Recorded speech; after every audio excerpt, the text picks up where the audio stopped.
Welcome to Communication, Connection, Community, the Podcasters Podcast. This podcast takes a deep dive into modern-day communication strategies in the podcasting space. We chat with interesting people who make the podcasting and speaking spaces exciting and vibrant.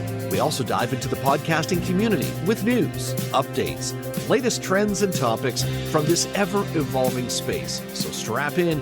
It's going to be one amazing ride. Let's dive into today's episode. Artificial intelligence, or as I have said on this show many times, augmented intelligence. It's one of those unknowns for a lot of people, a lot of trepidation, a lot of anxiety when you hear those words. A lot of people think their jobs will be eliminated in the podcasting world, that we're seeing AI podcasts pop up.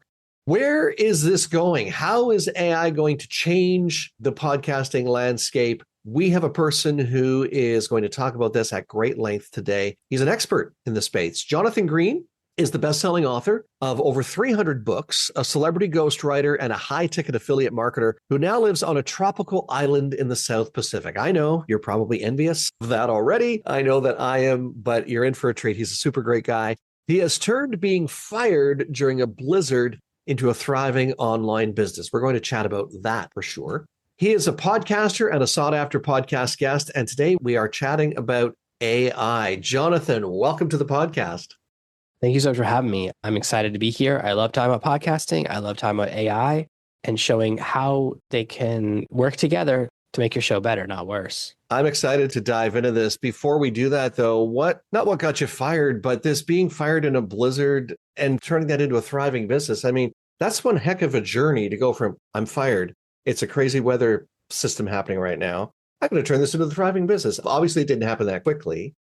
When you drive to work in a blizzard and you're like, I'm such a good employee, I'm not calling in like everyone else. And then you get there and they say, we're letting you go. And you're driving home and going, if I crash, it will be ironic. And you're playing that Alanis Morissette in your song in your head over and over again. It's like, don't be ironic. And there's this moment you reach when you're an entrepreneur where you don't want someone else to have too much power over you, where you become, at the time, I was single, I didn't have kids, I wasn't married yet. And you realize, what if I had a sick kid? Or what if I had to pay a tuition tomorrow? You're so vulnerable that and a lot of people have discovered this, obviously, in the more recent years, that your boss has this inordinate amount of power over you. And this idea that sometimes people will email me and they'll go, well, I'm from a really big company. I'm super secure. And then that company goes under. We've seen huge companies that we thought were too big to fail. And lots of companies will do downsizing or market shifts or due to say things like macroeconomic headwinds. I'm not sure is even a real word, but it's not our fault. There's these headwinds. I mean, we have to let you go. And it's really brutal to them. It's just like math, but to you, it's like, this is my entire existence. I put in 5, 10, 20 years at this company. And there's this thing you go through when you start to realize loyalty is a one-way street. You have to, at some point, take over the decision for your destiny. And that's just what I went through. I realized that's like the revolutionary moment for me. It's like, I don't want anyone to ever be able to do this to me again. And that kind of led me on my journey to where I said, I'm just going to start my own business. I've always thought entrepreneurship is for other people, but I'm just going to jump in and just really try. When you can never go back, you can only go forward. So that's really what drove me. Well, kudos to you for doing that. And you're right. And I actually worked on, not in my full career, but as a broadcaster for a period of time, I worked on the side of things where we looked at headcount and we had to figure those things out. And you don't look at it from a human perspective. You look at it from a logistics or which one makes more sense. So unfortunately, that's the way it is. The other unfortunate thing is and this is the human side of things, is the average individual is one paycheck away from everything being totally blown up in their world. Kudos to you for not only navigating through that, but doing it in a positive way, that you were able to. And I'm sure there were stumbling blocks along the way. We won't get into that today, but I'm sure that you didn't just wake up the next day and say, hey, I'm a successful entrepreneur now. Let's move to a tropical island. I'm assuming it didn't happen that way. There was a series of steps. There's a lot of years of struggle, living in my mom's basement, living on my friend's couch. There was hiding under the window when the landlord walks by because you don't have rent this month. All of that stuff is along the way. And the difference, it's all about you. If I make money this month, it's because of me. And if I don't, it's because of me. So it's high risk, high reward. And that's really the difference when you're the boss. Like one of my friends, he's the number 2 at a company, and the boss The company exploded. The boss made like $50 million and my friend made 500,000. Like that's the difference between first and second place, between being the owner and being the number two, that you have all those risks. But if you're an employee, you get paid no matter what happens, right? The boss pays themselves last. There's a trade-off. We trade security for freedom or security for possibility of upside. And that really is what kind of defines a lot of people, is that we want this element of security, but it's just not as real as we think anymore, unfortunately. That is unfortunate. The other thing that, and I don't know if you still get this, you might get it from a different perspective because you're originally from California, right? Originally from California, now again in a tropical place, and that's where you live and have fun all the live long day. You've run a business very successfully as well. But I have people who say, oh, you work from home. You're so lucky. I'm like, you don't understand. Like, it's not luck necessarily, because all of these things that you've just shared, can I make all my obligations this month? Can I pay all my bills? Firstly, can I make sure all of my team is paid, but can I make sure all my bills are paid? What is it? Where am I robbing Peter to pay Paul if it's a rough month for whatever reason? And having control of that, trading that so you can work from home and do that, can be a pretty scary place and lonely place too. Again, kudos to you for doing it, sticking with it, and congratulations on all the success. What led you to podcasting? What was it about podcasting that made you go, oh, I need to bring my message there? When I wrote my first book under my own name in 2016, I had one book and one product. I had a $97 course I was selling, and you can lose people so quickly. So I needed content to keep them listening to me while I was working on the next book or before I make the next product. I needed something to fill in that gap. So originally when I launched, it was just a solo show, was me recording into my phone, walking on the beach. If you listen to those early episodes, you'll hear things in the background like chickens having a fight, because I live in a part of the world where that's a job. And you'll hear stray dogs having a fight and me running away from like a pack of 8 stray dogs and all the noises in the background. And because back then, like, to get good sound was like impossible where I lived. And I said, I'll just embrace it. For the first 100 episodes, there's a lot of that. And so I was putting out 5 episodes a week, and that's very hard to maintain on a solo episode. You have to come up with an idea, you have a structure, and crank out content constantly, but it was filling in that gap. So that was how I originally started. And for the first, then I slowed down to 2 a week and then 1 a week. And that's what I do now. And now it's an interview show and it's video because I've really changed directions a few times. But it started off with, I want a place where I can maintain attention and engagement in between the other things.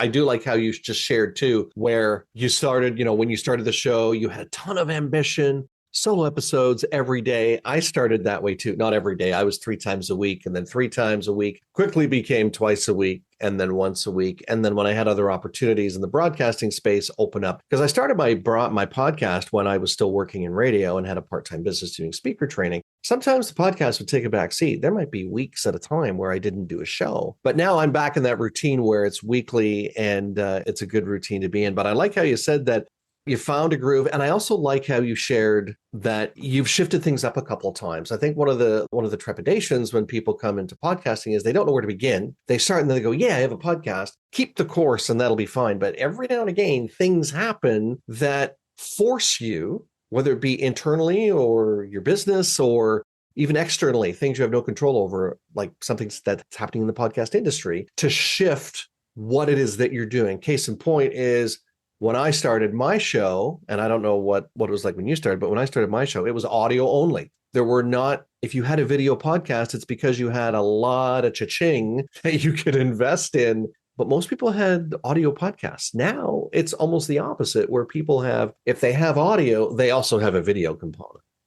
When I started off in 2016, realized now that was 9 years ago, no way would you do video. And what's really interesting is that I have a YouTube channel for my podcast and I have the RSS feed connected to it. More people, even on YouTube, take the audio only version. They will just watch a square of the logo of that episode and listen to it, when right next to it, they can click the one where the video is playing.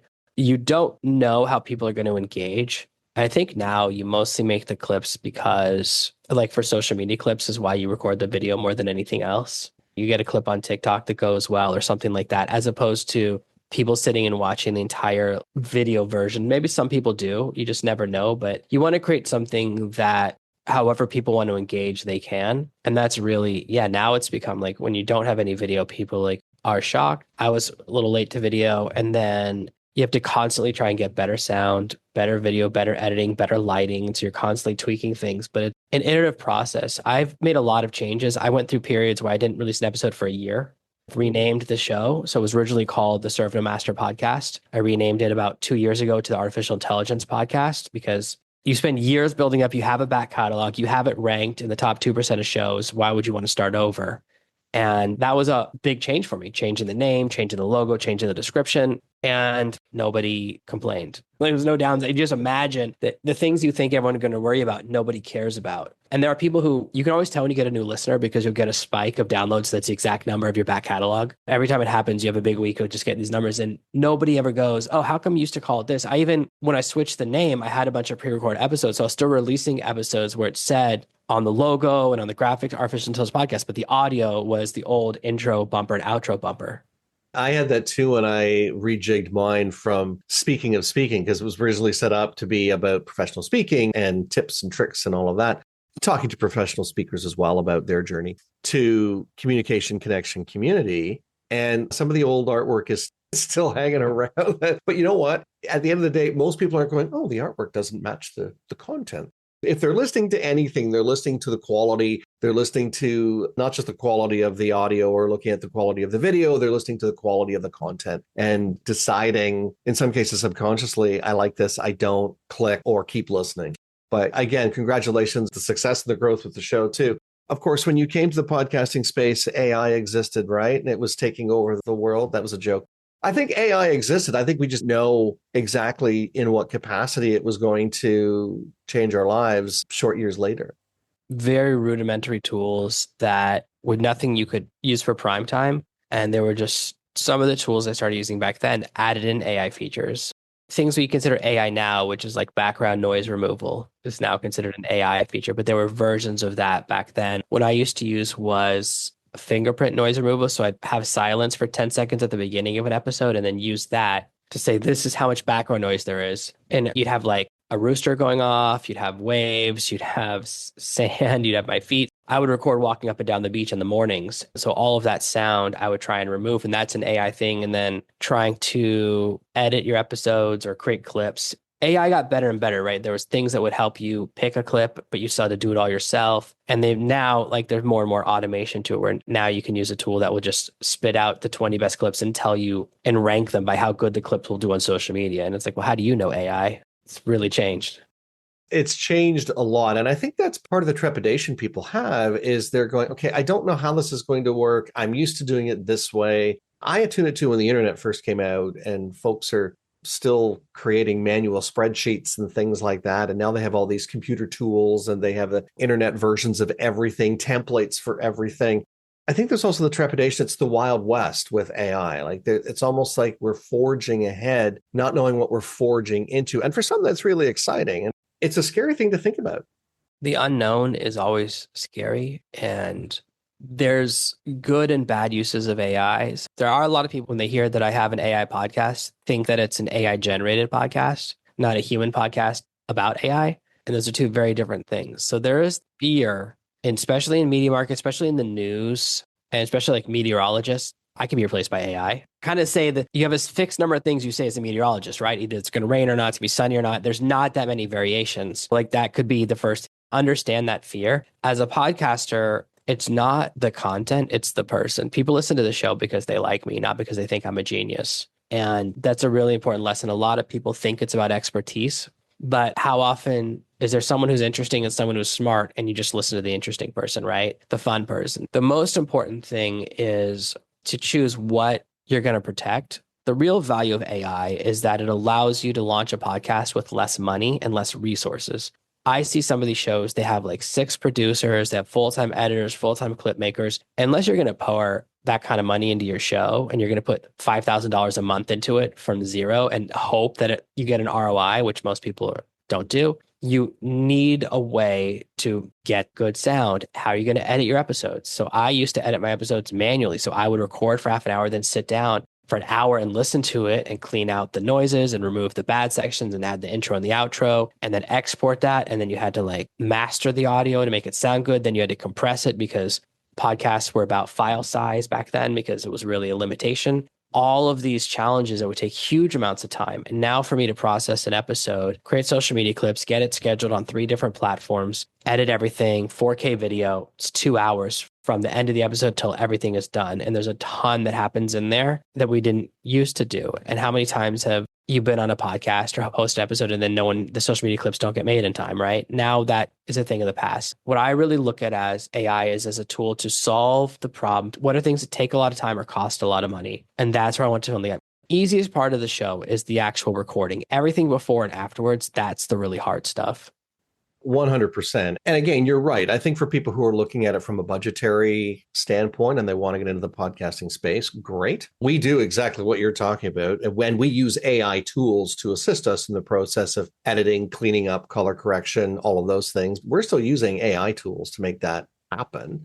The other thing too is that AI can't do it because there are a lot of people who are writing their episodes or using AI to create their content. But just make sure that it is content that is reflective of you and it's engaging content. And the only person that can make it engaging is you. It should still be your show. I'm not either. You want to have a scripted podcast, and there are some really cool ones that are like fictional or like old timey radio. It makes sense to have a script. I had this really weird conversation with a potential guest a few weeks ago. He was like, "Are you going to send me the questions?" I'm like, "Well, I don't know what you're going to say. Because if you get on and say something wild, I'm going to talk about that. How could I possibly predict what you're going to do?" And actually, one of the big changes we made on my show recently is that I don't do pre-interviews. So we started scaling a lot, and I hired someone to do the pre-interview call. And I go, the reason I don't do it is because there's nothing worse than when I'm trying to re-ask a question and get the cool answer you said earlier and trying to get you to recapture that moment, or you mentioned the pre-interview, all of that stuff. You want to create this energy that is interesting for you and it's interesting to be there. I use AI to fill in the other gaps, but I don't script it, but I will use an AI. I built an AI tool myself that like I'll feed in a guest book and it will suggest 20 questions to me and I'll pick one that I like from the list. That really is solving the gap. Like if you go on the Tonight Show, they have 300 people that do the pre-interviews. I don't have 300 staff for my podcast. Like that's wild, but it allows you to do that, to give them the experience of as if you've read the book, but actually pulls out the things that make sense for your show. It will give me 20 questions and half of them will be not relevant. It can scan their website, the social media thing.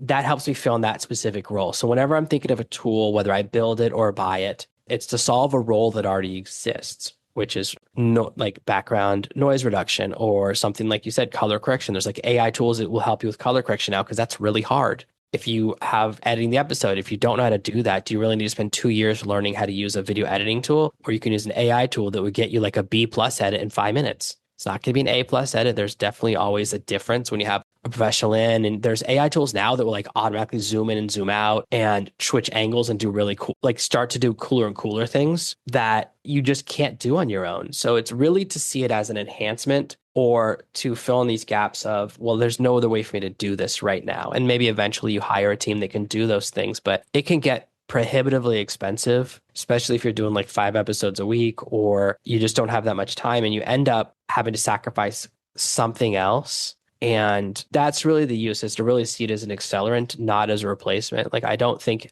there's tools now, if you want to have a podcast where it's 2 bots talking to each other, I don't think that's ever going to work. No one's going to listen to those. I don't think it will make sense. Even if you have there's a tool now where I can use an AI to make it look like you and I are in the same room. I don't know that's ever going to work. Maybe it will be interesting enough in the future.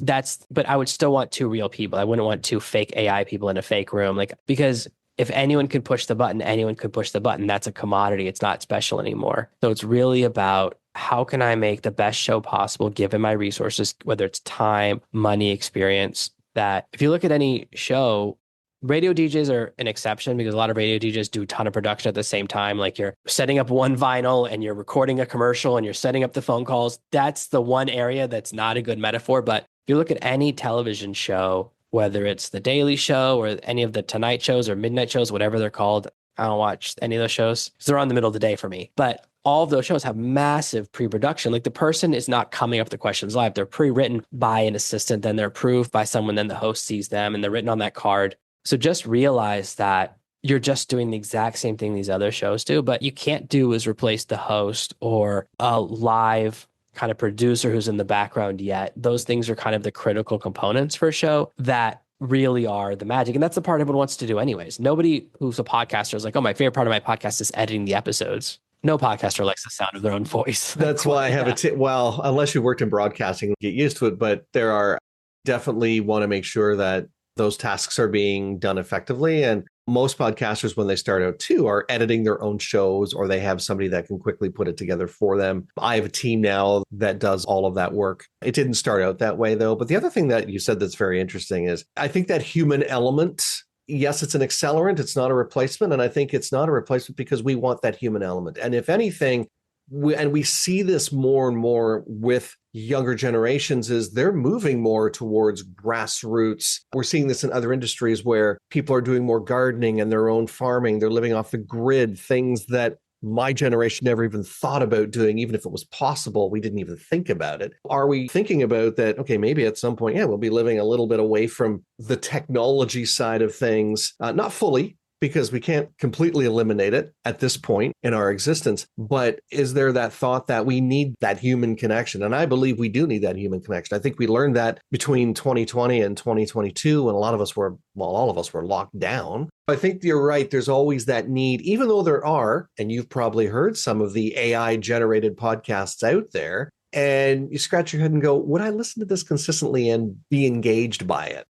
You just have to, with any technology, you have to decide, are you going to hide or are you going to ride the wave? And that's really it. It's important that there's a huge gap between reality and the promise of AI. Like a lot of people say these hypey things like AI could replace your entire team and AI is going to replace you and AI can make a better movie. Like they always say Pixar's in trouble. And it's like, there's no AI video that's anywhere close to that. Like I'm at the core of that part of the industry. And I am like, always like, these videos are the worst. It's like if I wanted to watch bad 1990s clip art videos, I would watch bad 1990s clip art videos. These AI videos are so far from production ready, and maybe someday they'll be there, and that's possible. But if people want to listen to a podcast that's fully AI generated, you can do that now with Google. They have a free tool that makes really good podcasts, but people use it to learn. So if you have trouble learning from reading a long article and you learn better from two voices talking about it, that's how people are really using it, and that's super customized. That's a real use case. Not every week I'm going to listen to two AIs talk about fake stories. It's like, that's not what anyone wants, like a pseudo news thing or whatever. It's only if you can choose the programming. I think that it's very important to know where AI is useful. It's great for editing the episodes. It's great for finding the clips. It's great for cleaning up the background noise. It's great for scheduling your content. It's great for helping you prepare the episode or writing the show notes. Writing the show notes is an absolute nightmare. It takes like you have to end up, because I used to have to re-listen to my show like 3 times, because then when you're writing the show notes, then you have to do your time codes and all of that. All of the things that were so horrible, that's the stuff AI can solve for you that are really hard to get right, or cost a lot of money or a lot of man hours. And now, or human hours, I guess you have to say now, and you just don't have to, as I want to separate human from AI hours, you don't have to spend so much time doing that, that actually opens up the market. And when I started, like podcasts were not profitable until very recently. Like only recently they started to become businesses, and you have podcasts that have like 50 employees. Video podcasts didn't have someone standing behind the video camera until like last year. It's like, no, you set it up yourself. Many times, like one of the cameras will turn off or overheat, or you'll lose the recording. All of these challenges that no longer exist. So that's really the way to see it, is technology makes it easier, but the magic is still there. And I think that the value of the host and the value of the show goes up. Now we may switch to where there's so many podcasts that each one has like a smaller, but like super engaged audience, but that's okay. That just means more people get to shine. I think there are other things too to think about. If you're a podcaster or looking at the podcasting space, AI is one component, but one of the biggest challenges that we face in the podcasting space isn't the editing of the back end work. Yeah, okay, that's one piece of it. But the biggest thing is podfade.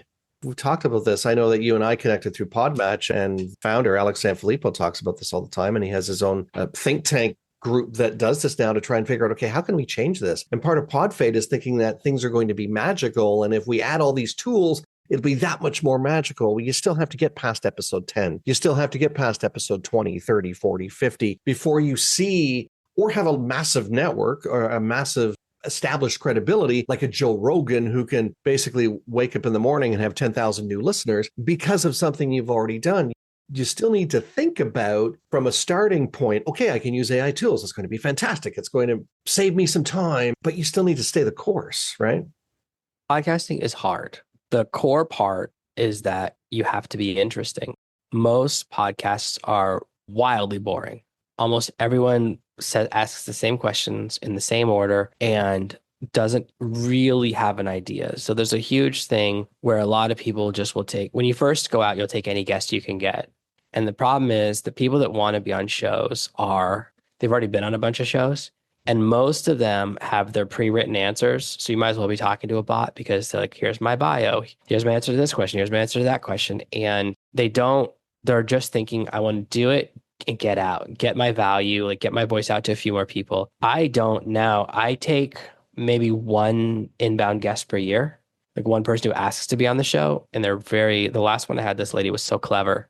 She sent a picture of her standing next. She'd had a copy of my book that she'd bought. I was like, well, that'll get my attention. Because most people don't actually say they've read your book, but they haven't. Or they'll say, oh, hey, Carl, my favorite episode is last week's episode. And I really love your podcast called podcast title, including the subtitle, which no one would say in real life. Like, here's 5 bullet points. I have the idea of the perfect guest for your show. It's my boss. And I'm like, if you after work listen to your boss on a podcast, you have a problem. Like you have a major issue. Because if there's one voice I don't want to hear when I get home from work, it's my boss's during my free time. So it's like you're lying. And the reason podfade happened, there's this belief that it's easy or that it'll happen really fast. And you don't put in the time. Like it's easy to say, oh, Joe Rogan show's so big. It's been on for like 15 years. Nobody listened to the first like 100 episodes.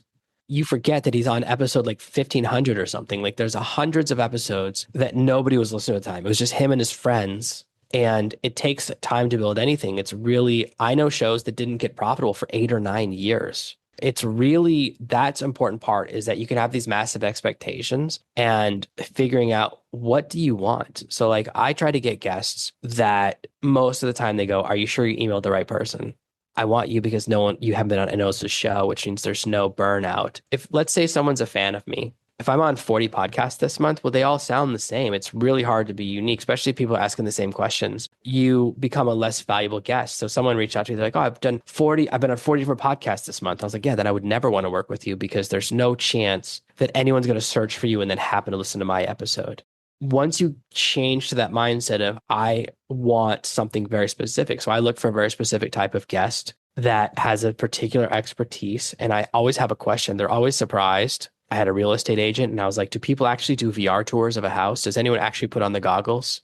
I wanted to ask about it because I was like, and how many times do you make like different fake, like AI generated versions of a room for people to look at? Does that matter? Because that's interesting to me. Or I had someone who does AI gamification for corporate learning. Now, and instead of doing like a boring seminar, you can solve a murder mystery on a computer as a game to make sure you've learned this year's like whatever the new rules are or an art theft. And I was like, that's interesting. So you have to dig to it. If you're not interested in the topic or if you're not interested in the guest, it's really, really hard to get through it. And I've had some guests that are real tough. I've nuked quite a few episodes. And that's a little secret is that you're going to have people you go, this person was the worst. Sometimes you're sitting there and just trying to get out because you hate them, but you don't want confrontation. So you'll stay for the 25 minutes, but you're trying to get out of there. And you realize that you think this person's a moron or this person doesn't know what they're talking about. And you just like, well, I don't want to start a war, but I can't publish this episode or they've given bad advice. They don't know what they're talking about. And that's going to happen.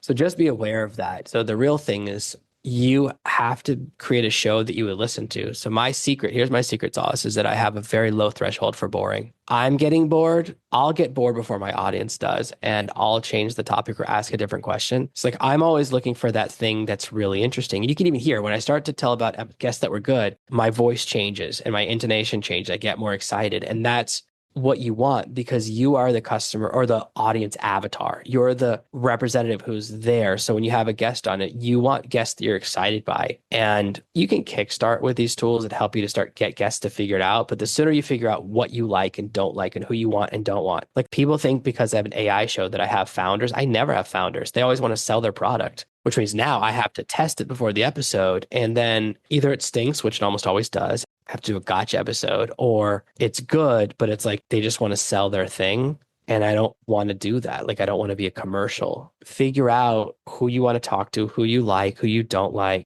what you find interesting. And then that becomes how you build your audience. It's so hard to build an audience that likes things that you don't like. Now you're trapped. In the beginning, too, some of those first guests you get, they're going to be colleagues who are in your niche. But as you build it out, like as you said, you've been doing this since 2012? 2016. 2016, and we're still talking infancy stages in some ways in the podcasting space, not like it is today. But you built it. You've made changes along the way. You've built it. You've gotten to where you are. Oh my goodness, you have shared so much value today, Jonathan. I'm so glad we took this time to chat. Before I wrap things up, crystal ball moment. This time of year, let's say 3 years from now, where do you think podcasting is going? I think podcasting is going to fracture. So I think that people are going to find smaller shows that they really like where they can send in a question and it gets read. So they can have a higher level of engagement. So I think it's a big opportunity for a lot of people to create super targeted shows, to talk about topics they're really passionate about, that we're going to see engagement or personalizations have become the new future, because pseudo engagement, bot comments, all of that stuff is like ruining the internet right now. And people are bored of that. So what they want is something where there's that human touch that you mentioned earlier. So I think that's the future. I think we're going to see a lot of social media stuff kind of fade away as we go. It's all bots, and nobody wants that. Like, nobody actually wants to listen to an AI or talk to an AI that is pretending it's not an AI. Nobody's interested in that. We're going to see that podcasting, it's entering a really popular time right now. And I don't think the bubble is close to bursting. I think the bubble is close to fracturing. We kind of enter the phase where you have a lot of really big shows for a while, but you're going to start to see smaller shows with an audience of maybe 500 or 1,000 listeners, but they each pay you $10 a month. It becomes, well, right, now you're making $10,000 a month. That's not so bad. That's a real living. You can be hyper personalized. I have a show I really like that the guy's Patreon doesn't let you donate money. And I was like, I wish you would, so that you could make more episodes. We're going to see that, where I would rather, if I'm going to subscribe to a show, I want it to be someone small enough that it matters. That makes sense. So I kind of think that's the future, but I think the future is bright. I think that their opportunity is bigger, especially for people who are older or expertise in smaller markets. You don't have to be as technologically savvy anymore. And instead you can just do the thing you love. I think that will eventually get to the tools that I've kind of jerry-rigged or built myself will become more and more common, so that you can have a pre-production, all-in-one AI tools that have the pre-production. They'll help you plan the episode so you can make a better episode. And they'll do that more and more with the post-production so that you can more easily enter the market and kind of do your V1 or your first version of your show before you start getting more advanced. So at least you can get something out that's okay and find your voice. Wow, great insights on that, because I agree. First, I don't think podcasting is going away at all. I think it's that there's an evolution. I think we've seen it go through many different stages, even since I've been in since 2019. So I was a little late to the table too. But I think we're seeing this change, and I agree that I think a lot of the, we call them smaller shows, but those big shows, and they're not going away, but I think those bigger shows will still be relevant. People will still listen to them. They'll still engage, but the smaller shows will have an equal play or an equal relevance, shall we say, and people sit up and take notice because they are focused in their niche, and people want to be able to have their comments read, for example, like you indicated. And if you're sending a comment to a show of 100,000 listeners or more, that what are the chances your comment from Gananoque, Ontario is going to be read? They're probably going to look at the town you're in and go, they can't even pronounce the town's name, not reading that comment. Oh my goodness, great insights. You've got something to pass along to our audience. You've got a checklist or something that you wanted to pass along. I have this special gift that's going to be in the show notes, and it'll be below the episode, that you can get a free copy of my master prompt. What this does is it switches any AI, ChatGPT, DeepSeek, Anthropic, whatever one you like to use, into cooperative mode. So instead of you having to be a genius, it will ask you the questions and it will be conversational, and it really bypasses that original learning curve. It's a very simple structure that lets you kind of let the AI know that it's allowed to ask you questions and that it's going to be a multi-part conversation, and it bypasses two of the biggest limitations in AI coding. Basically, it means you'll get better results without having to become a prompt engineer or learn any prompts. 90% of what I do just comes from this 2-sentence prompt. I call it the master prompt, bypasses it. It's like the master key, and it lets you bypass all the hard stuff. And as you said, that'll be in the show notes. Also in the show notes will be your social handles and the link to your website, Artificial Intelligence Podcast. All will be there for you to engage and connect with Jonathan. It's been a great conversation, Jonathan. Thank you so much. Before I turn you loose, I'll give you the final thought. The best time to start a podcast was in 2004. The second best time to start a podcast is today. I love it. I haven't thrown it back to 2004, but I have definitely used that line. It's a great place to end it. And you're right. There's no better time than today. So Jonathan Green, thank you so much for being my guest today. Thank you for having me. And hey, thank you for being a part of the show today. So glad you could join us. Believe it or not, I can't work this magic by myself. So, thanks to my amazing team, our audio engineer, Dom Carillio, our sonic branding genius, Kenton Dilborowski, and the person who works the arms, all of our arms actually, our project manager and my trusty assistant, Jilabel Tiongo, known to us here simply as July.